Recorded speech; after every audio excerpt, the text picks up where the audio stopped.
Afternoon, Jay. Looks like you've done a little line juggling. And Matthias Janmark, who's seemingly played pretty well the last little while here. What do you maybe see with him in the top six against his old former team? Yeah, well, I think going back to the Tampa Bay game for us, you lose Evander, you lose Yamel. Those are two players in your top nine. Since that happened, obviously, I think we won we're 2-2 in those games. But that said, we're just trying to reconfigure some lines in the search of continued improvement. And for Matthias has come up, and I thought showed very well. Since he's come up from Bakersfield. I think he'd be the first to admit that his training camp didn't go the way that he wanted it to. He went down to he went through waivers, went down to Bakersfield, worked at his game, and I see someone who's motivated, hungry, skating well, and has created some chances here in the games that I've seen him. So for him to go up there, I think it's a good opportunity. And as I said, losing those two players in Kane and Yamamoto opened up opportunity for other people to step up. And we're getting some good performances. The team's 2-2, but we're continuing to try and find that little bit extra in order to improve on a daily basis. Do you see a couple of those spots that maybe in the top six as being kind of, you said opportunity for somebody like Matthias, but maybe a chance to work somebody in who's going and to kind of have that almost be an open tryout, so to speak, to get some. Yeah, I mean, that's what opportunity is, right? And I think all players crave opportunity. They, for players that are on the bubble and outside the lineup, they just want to get into the lineup. And then when there's players that are lower in the lineup, they want more minutes. When there's an injury, sometimes that opens up time for more minutes. So I think, that's what people crave. And we got to make sure that we're paying attention to see who takes advantage of those types of opportunities. Jay, one of those guys was Warren Foegele. It's basically his first shift on the penalty kill he scored, which is maybe a little bit of a coincidence. But he had played earlier in the year. Yeah, at the first two games, but he hadn't played there for a while, right? And he talked about how it gave him confidence. But also, since he's played with Draisaitl, he feels that he doesn't want to dump and chase as much because with Draisaitl, you want to get the puck to him. Certain guys, did you see the confidence in him? He's like, I remember how to make plays. Do you see that in players as they go along when they play with certain guys? Because certain players, it's better to not dump and chase. Well, yeah, I think there's, learning who your line mates are, learning what the expectations of a certain line is. And I think for Warren, we're just talking with DMB about opportunity. Warren's somebody, since that Tampa game, has really taken advantage of an opportunity. He's had previous opportunities that maybe didn't go the way he wanted.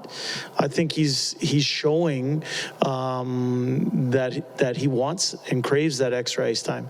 And why I'm specifically happy for him was because in the Washington game, he had a tough moment there. In the first period where we turned the puck over, we ended up losing that game by a goal. I saw somebody who the next game didn't let it bug him. Somebody who, took advantage of the opportunity, and that opportunity happened in game because of the injury to Kane. So I'm happy for him. Now it's incumbent upon him to build consistency in his game and make the most of that opportunity. With Evander Kane outside of the offense, you definitely lose a lot of the physicality amongst your top nine. He's one of the most physical forwards that you have. I know it doesn't come necessarily naturally for him, but we've seen more of getting to the net, scrums a little bit from Jesse Puljujärvi.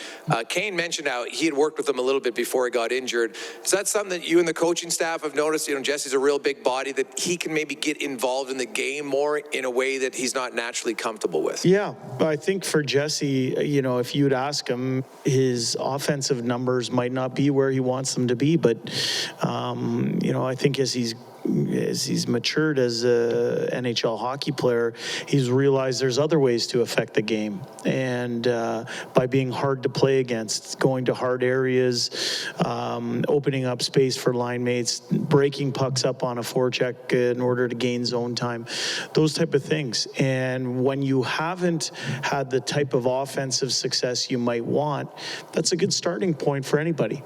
So, I think especially someone who's blessed with a level of size, not too many people are going to push Jesse off a puck or are going to be able to deter him if he's being hard to get to the blue paint. He's that big of a man. You talk about Evander's physicality and whatnot. I'd also go to Yamo. I think Yamo, though not the biggest person in the world, he's somebody who plays with a measure of physicality, plays inside people's equipment, goes to hard areas when he's at the top of his game. And, that's missed too. What did you like from Klim Kostin's game against Los Angeles? Yeah, you know what? He's played 2 games for us now, and I thought in the game against Florida, we don't score the first goal in that game without him going to a hard area, going to the blue paint, taking away the goaltender's eyes. Obviously, great play from McLeod up to Barry, and Barry shoots that puck. But I don't think that puck goes in unless he's willing to go to that area. He's also similar to Jesse, a big body that I think is tough to handle. I saw someone who, when we sat down with him as a coaching staff, we talked a lot about playing straight ahead, simple, physical. And there's a place for him here if he continues that and plays with that type of energy and enthusiasm. I saw him get a lick on a couple defensemen for LA. He had a few scoring chances by going to those hard areas, and he's off to a good start in his first 2 games with the Edmonton Oilers. Thank you. Jay, do you have an update on Yamamoto at all, and when you Yeah, he's feeling better each day. He's day to day though. He's day to day. You didn't see him out there today, but he's day to day. He's getting better. is he skating on his own? He did not skate on his own yet.